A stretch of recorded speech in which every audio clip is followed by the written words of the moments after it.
کہ پہلی مرتبہ مجلس اتحاد المسلمین مدھیہ پردیش اور بھوپال کے اس بلدی انتخابات میں حصہ لے رہی ہے۔ میں آپ لوگوں سے معذرت بھی چاہتا ہوں اگر ہم میں کوئی کمزوریاں ہیں، اگر ہم سے کوئی غلطی ہوئی ہے تو آپ اپنا دل بڑا کر کے ہم کو معاف کریے، مگر آپ یاد رکھیے یہ لڑائی آپ کے لیے ہم لڑ رہے ہیں۔ یہ جد و جہد اگر ہم جو آج کر رہے ہیں وہ اس لیے کر رہے ہیں، یہ تکالیف کا سامنا اگر ہم آج کر رہے ہیں اس لیے کر رہے ہیں تاکہ آنے والا مستقبل ہمارے نوجوانوں کا ہوگا، ان کا مستقبل روشن رہے، ان کے مستقبل میں امن رہے، ان کا جو مستقبل ہوگا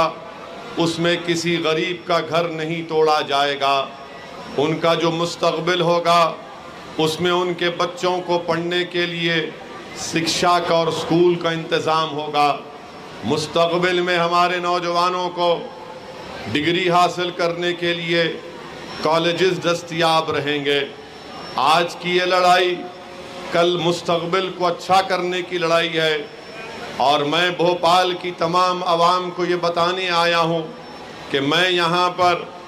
اپنی مقبولیت میں اضافہ کرنے کے لیے نہیں آیا ہوں، میں یہاں پر خدا نخواستہ اپنی انا کی تسکین کے لیے نہیں آیا ہوں۔ اللہ میرے دل کا حال جانتا ہے، میں اگر یہاں پر آیا ہوں اور بھارت کے کونے کونے میں جاؤں گا تو میرا مقصد ایک ہی ہے، میری پارٹی مجلس اتحاد المسلمین کا مقصد ایک ہی ہے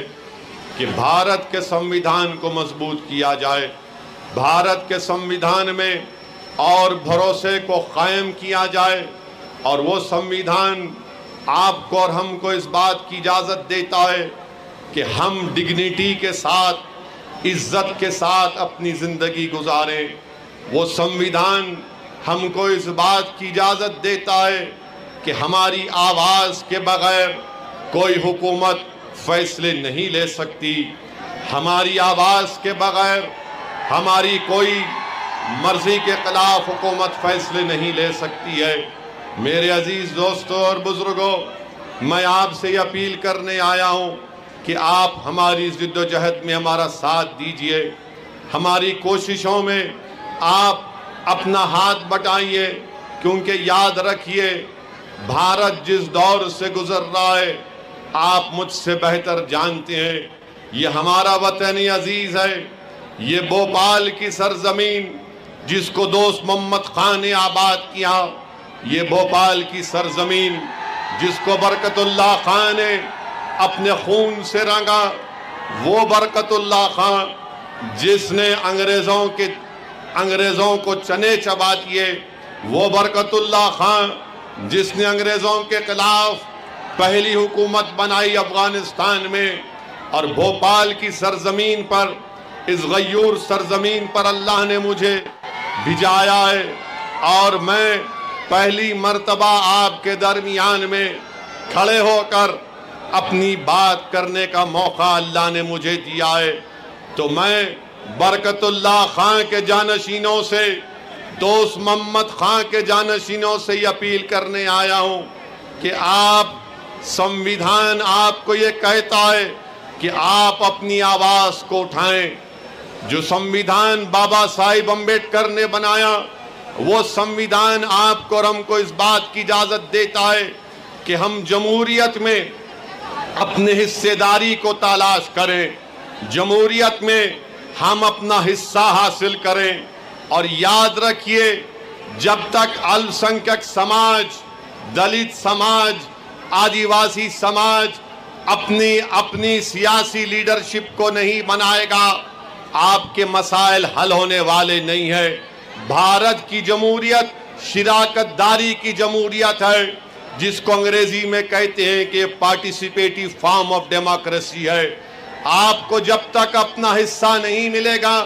یہ سماج چاہے وہ مسلمان ہو، دلت ہو، آدیواسی ہو، آپ اپنے مسائل کو حل نہیں کر سکتے ہیں۔ میرے عزیز دوستوں اور بزرگوں، یاد رکھو جذباتی تقاریر سے یا جوشیلے نعروں سے آپ کے بچوں کو سکول نہیں ملے گا، جذباتی تقاریر سے آپ کا اپنا حق نہیں ملے گا، آنکھ میں آنسو لا کر رونے سے ہمارے بچے جیل میں جو ناجائز طور پر ڈالے جا رہے ہیں ان کو جیل سے نہیں نکال پائیں گے۔ اگر ہم صرف اپنے ہاتھ کو مسلتے رہیں گے اور پریشان اور روتے رہیں گے کہ میرا گھر توڑ دیا گیا ہے، سیندوا اور کھرگون میں مجھ کو کوئی بچانے نہیں آیا، تو یاد رکھو نوجوانوں، تم اس دیوانے کی بات اپنے ذہن نشین کر لو کہ تم جب تک جمہوریت میں سیاست میں حصہ لے کر مجلس کے نمائندے نہیں بنو گے، تم اپنے مسائل کو حل نہیں کر پاؤ گے۔ میں تم سے یہ نہیں کہہ رہا ہوں کہ میرے پاس کوئی جادو کی چھڑی ہے اور اگر تم مجلس کے نمائندے بن جاؤ گے تو مسائل ختم ہو جائیں گے، ناانصافی ختم ہو جائے گی۔ میں تم سے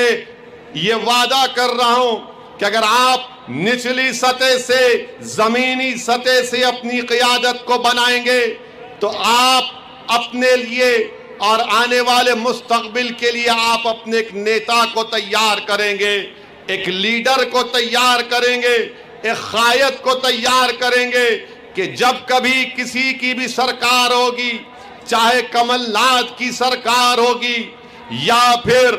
موجودہ چیف منسٹر کی سرکار ہوگی، بتائیے آج کون آواز اٹھاتا ہے ناانصافیوں کے خلاف؟ آپ بتائیے کون ظلم کے خلاف آواز اٹھاتا ہے؟ میرے عزیز دوستوں اور بزرگوں، مدھیہ پردیش کی اسمبلی میں آپ کے نمائندے ضرور ہیں، مگر بتاؤ جو بے باک طریقے سے سنویدھان کے دائرے میں رہ کر آپ آواز کیوں نہیں اٹھاتے؟ بلکہ مجھے یاد آ رہا ہے کہ کانگریس کے جب مکھیہ منتری کمل ناتھ تھے، ان کا ایک ویڈیو آج بھی ہے جس میں مسلمانوں سے مخاطب ہو کر کمل ناتھ کہہ رہے ہیں کہ آپ لوگ خاموش رہیے، کچھ مت بولیے، خاموش رہیے۔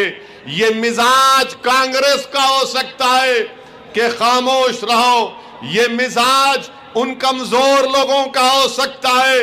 جو وقت کے حکمرانوں سے ڈرتے ہیں۔ میں آپ کو مزاج دے رہا ہوں کہ سنویدھان آپ کو اس بات کی اجازت دیتا ہے کہ جمہوریت کے دائرے میں رہ کر آپ اپنی آواز کو اٹھائیں گے، نعروں سے نہیں بلکہ 6 جولائی کو جا کر ووٹ مجلس کے حق میں ڈال کر آپ مجلس کو کامیاب کریں گے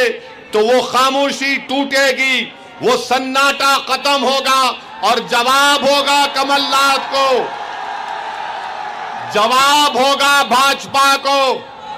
ایک طرف کانگریس ہم سے کہتی ہے کہ خاموش ہو جاؤ،